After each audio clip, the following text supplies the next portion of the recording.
There comes a time.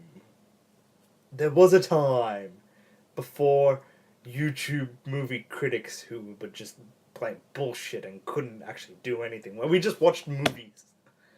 And now, in a golden age, we have Off the Chest podcast. Come along. Be the reviewers who add no insight to anything whatsoever. We're not doing anything different. We're completely the same.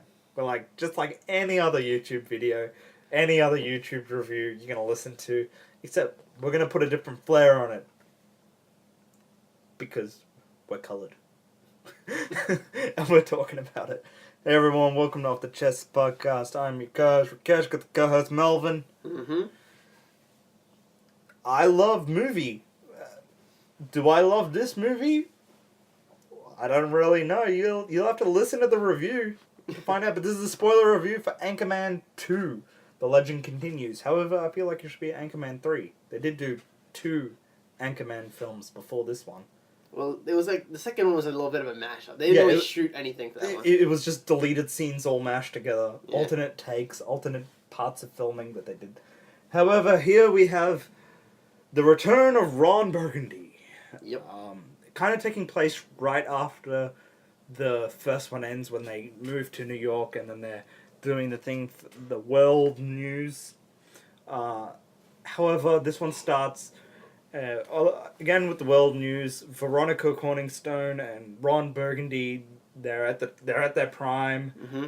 And then all of a sudden, Ron Burgundy gets fired. He no longer has a job anymore. And then he gets approached by this new group from GNN, Global News Network, to start a 24-hour news broadcast. Now, we in present time know that this works and this has happened and everything, but this is revolutionary for its time. And Ron Burgundy's like, this is bullshit, and I'm going to do it. But to do it, I need a news team. Just like we need a review team to assemble. So he goes back, finds Brick, finds Champ, finds Brian Fantana, gets them all back together, and what's really interesting is that they kind of revolutionized the way that news is portrayed now. Shit. Just loose shit about nothing. That's the news now is anything and everything, and this is kind of like the story of how that happened in a way. Say what you want about Will Ferrell, the guy can commit to a character. Yeah. He goes full retard. He does. He's like Sacha Baron Cohen. Like those two actors, when they portray a character, they not only do it in film, but after the film's done to promote the film, they'll stay in that character. Yeah. And they never break character once. Those two actors. This way, it feels the same. But yeah, I mean, the story basically, that's what I said. By the way, this is a spoiler review, so there you go. Very basic synopsis of the story. However, that's all it is. Melvin, how do you feel about this film? Look, everyone remembers Anchorman 1. It was largely loved. Let me ask you a question, first off. When you saw the first Anchorman, did you see that on DVD? Yeah, I saw it on DVD. Yeah. That was. I think that also comes into play. When you watch a movie on DVD, you have less expectations because of it. That film became a cult classic with the DVD community and everything like that. Yeah. Anyway, go on. And I felt like maybe I should have watched this on DVD too, but I did notice the reasons why I wasn't so big a fan of Anchorman 2 is, in Anchorman 1, everything is quite random. There are no story, it doesn't even involve the story overall, you know? It's just all quite freakishly random. Humor. And everything. And it's quite out there. Yeah. This one, all the humor is kind of based around the story. You know, they're leading somewhere, you know? Yeah. It's a little bit too story-oriented, which is kind of awkward, because usually that's what most comedies like. But everyone expects something a little different from Anchorman. We expect some kind of randomness. We accept just complete, utter chaos of sense. And this was actually a fairly well-structured film. Oh, yeah. Which I found quite weird for Anchorman, because it just didn't feel right, you know? And the comedy was a little more racial than what I'm used to from the previous Anchorman. Yeah, because this one's more of the 70s, and they've gone from the West Coast to the East Coast.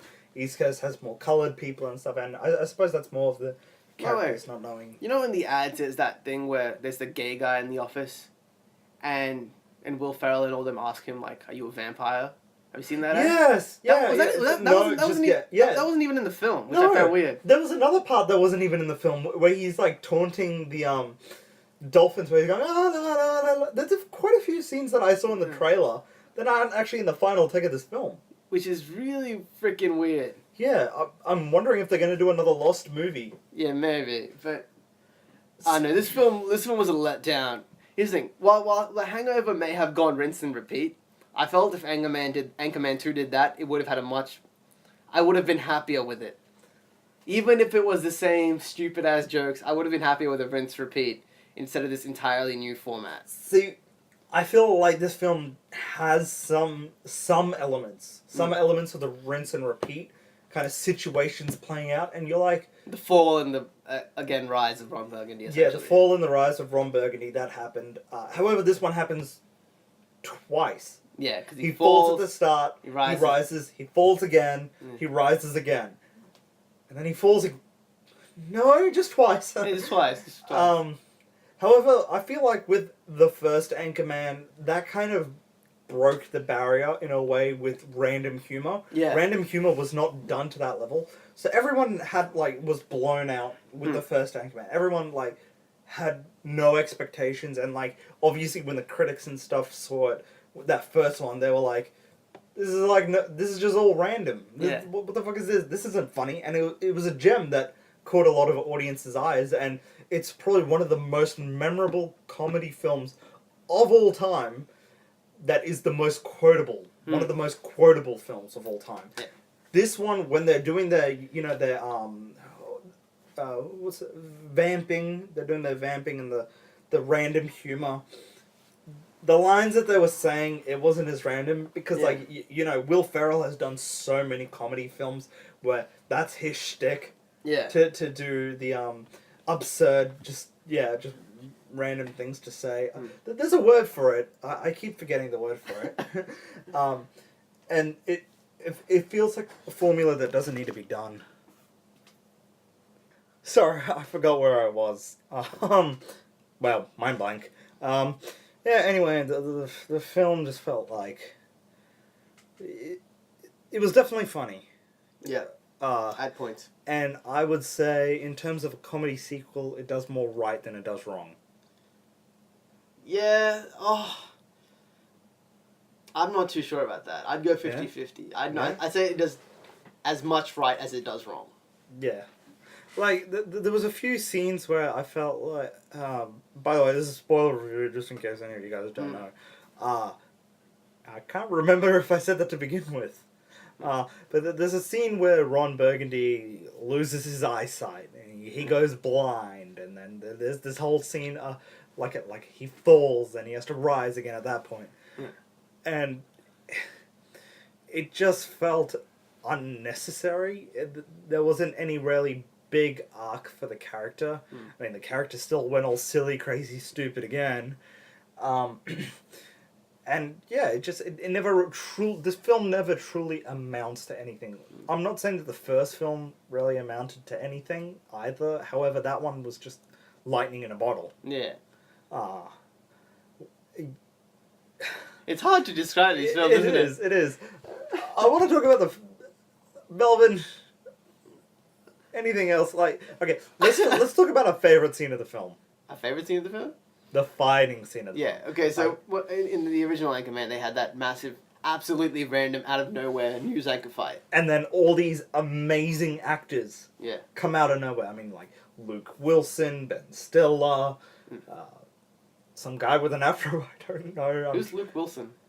He's Owen Wilson's brother. Oh. He's the one who loses both his arms. The bear, he gets one cut off with the machete and then the other one with the bear.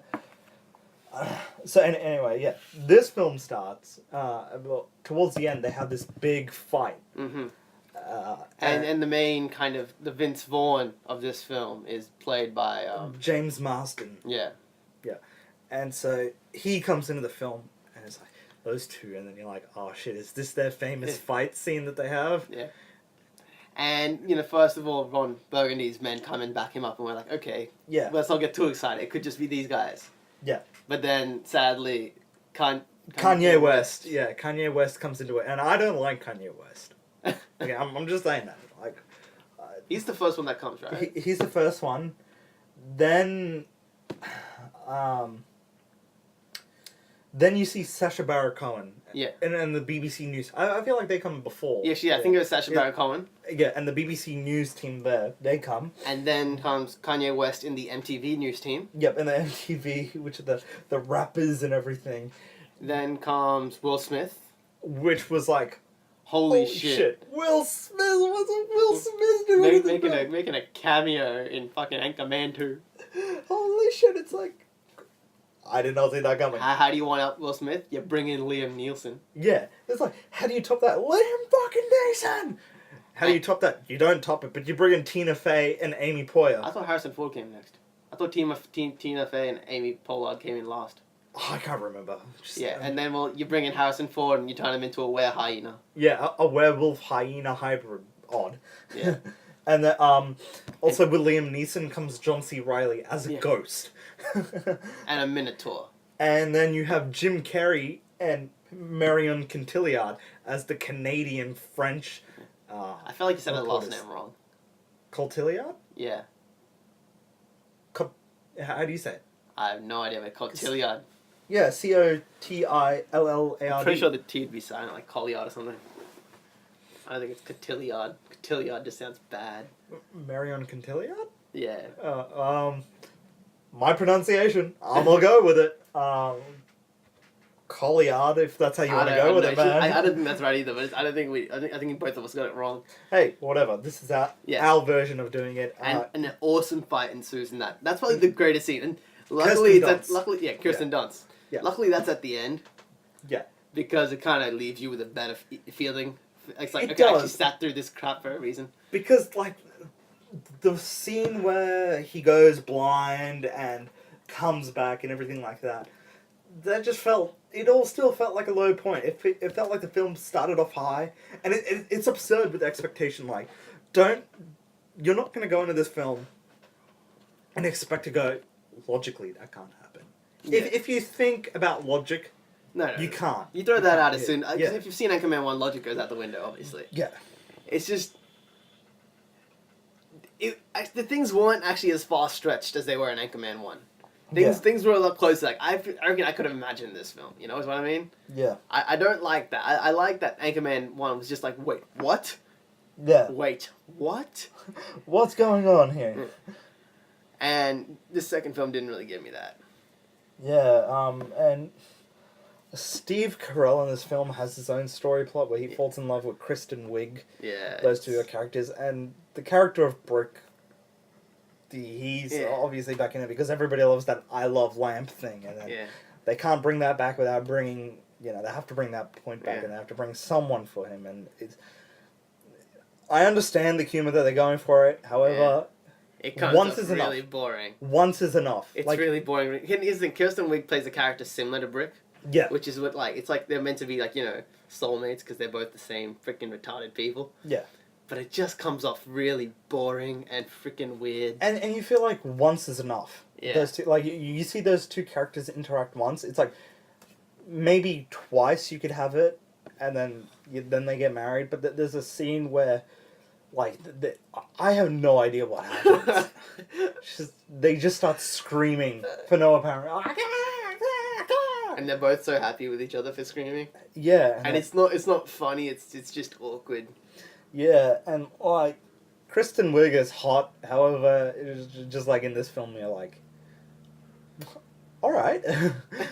Like there's a scene where she's in a laundromat. In a laundromat, and then like her ass just gets pressed up against the window, and you're just like, this is awkward to see. It's just awkward. It's like two retards kissing.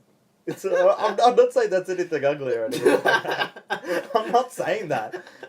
I'm just saying that the way that these two act in this film really downplays, like... It's not humorous. I believe it's meant to be. Yeah, Isn't. Like that, like her pressing her ass against the thing and where he's like lifting the skirt up.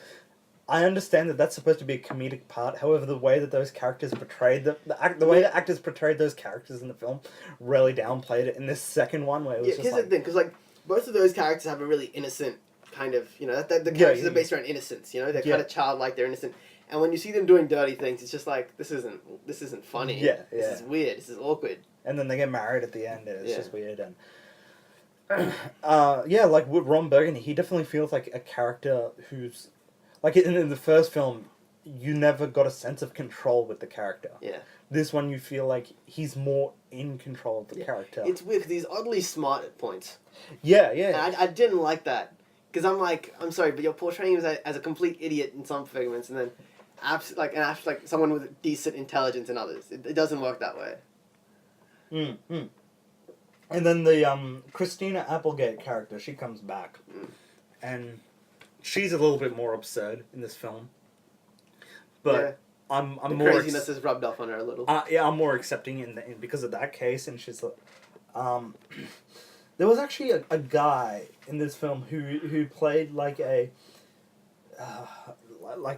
mind psychic and learned to control it. Kilmer? Greg something? Yeah, his name was Greg in the film. No, his name was Gary. His actual name is Greg something. Greg Kinnear. Yeah, Greg Kinnear. Yeah. He's a really funny guy. He's a cool dude. He's a good actor. And I liked it at the end when he kind of like, Throughout the entire film. Ron Burgundy and Ron Burgundy's son like had this running gag with the Gary character, and they're like, Are you a psychic? Are you a mind reader? How do you know that? He's a psychologist, and they're like, they must mean psychic, Yeah. And then right at the end, special powers, and then right at the end, he comes into the fight, and he's like, "I saw the future, and you're a good person now." So and he stops an axe from being thrown mid-air, which is funny. Yeah, it's funny. It's definitely funny. Yeah, sure. that was a good build-up. That was the only thing I was actually happy with. That was one of the few things. Yeah, for sure. There's a lot of the film where it's just like, yeah. Same old shtick. Like, I'm definitely, and like I said earlier, if you're a fan of the newsroom and you see that, and like in the first episode they talk about how the news is so blatantly out portraying the wrong things of film, the wrong things of the news, this touches on that element of this is how we're corrupting the news in a way. It's like not what America needs to know, it's what they want to know. Yeah. And eventually the world carries on with this whole thing, like, and so that's a cool aspect. I really did enjoy that in the film. However, it never really truly maintained itself. I'm getting a little tired. Let's just go to rating. Let's just go to rating times, guys. If you don't know how we go from 0 being the worst to 10 being the best. Melvin, what do you give this? I give this film a 4.1. I originally gave it a 4.5 straight out of the cinema. I just had to go down. It's just, honestly, I think I would have been, as much as I loved the special appearance scene and the one gag with Greg Kilner, whatever his name is. Greg Kinnear. Yeah. The overall film was just not worth my time. Yeah, I said it. I think it's because with Anchorman 1, saw it on DVD. We didn't really see it. If we had seen that film in cinema, we may have a different view of Anchorman. And we were a lot more immature at that time too. Oh, yeah, we were very young at that time. I don't know. Maybe I'll judge it by the younger audience as well that watches it and how they see it. But for me, it's at 4.1. Yeah, right now I think the way it's tracking, it's a 7.1 on IMDb, and just on Rotten Tomatoes. I'm assuming that they're both doing pretty damn high. I wouldn't say they do high on Rotten Tomatoes. Rotten Tomatoes goes over 76% currently on Rotten Tomatoes, and the 80% of the audience likes it. So it's an 80% fresh from those guys. I don't know. For me, I know you look pretty happy when this movie ended. Look, it wasn't until me and Peter started saying how much we didn't like it that you were kind of came outside. I kind of picked up on what you guys were saying. I see that, and however, for me, I'm just happy to see a happy film. Yeah. Nowadays, everything we're getting is depressing films, and I love depressing films. They're some of my favorite things to come nowadays. However, every once in a while, you get a comedy film. This one doesn't surpass the first Anchorman for me. No. I'm gonna go 5.5. Yeah. Catch this on DVD and Blu-ray. Yeah, I would say definitely watch this on DVD. Don't waste cinema time on this. Yeah, it's for me. This doesn't feel as cinema worthy. Go watch The Desolation of Smog. All right. Yeah, watch Smaug. Watch that, or I don't know. There's American Hustle. Apparently, that's a good film. I don't know. There are good films coming out. Watch something else. Saving Mr. Banks. Yeah. And some other stuff. Yeah, there's a lot of films. If this one misses you by any chance, don't worry. Yeah, it's not a huge loss. It's not something that people will be quoting for years to come. Yeah, this isn't gonna be the next like Anchorman 1 in terms of the quoting. It's like there's scenes where they're laughing and you just like, for me, I felt like happy to see people laugh. I was laughing along with them, laughing along at them laughing at themselves. Now apparently there's an after credit scene. I had to pee, so I had to run out of there. Apparently it's just Brick eating a cookie waving at the camera. It's pretty funny. It's actually right after when they're like, I just want comment, instead of giving the people what they need to hear, let's just give them what they want. Yeah.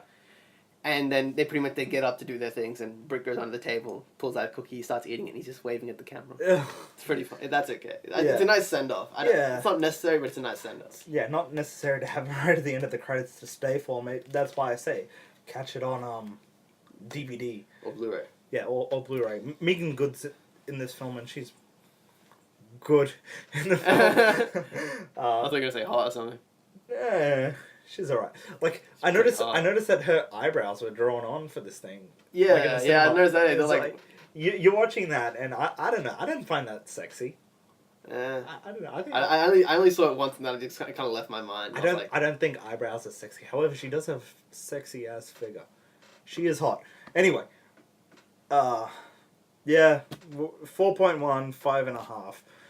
YouTube.com/Off the Chest Podcast. Check us out on Facebook. Go on to Facebook, type in Off the Chest Podcast. For now, that's all, folks. So I bid for you to stay classy, Internet. Arrivederci.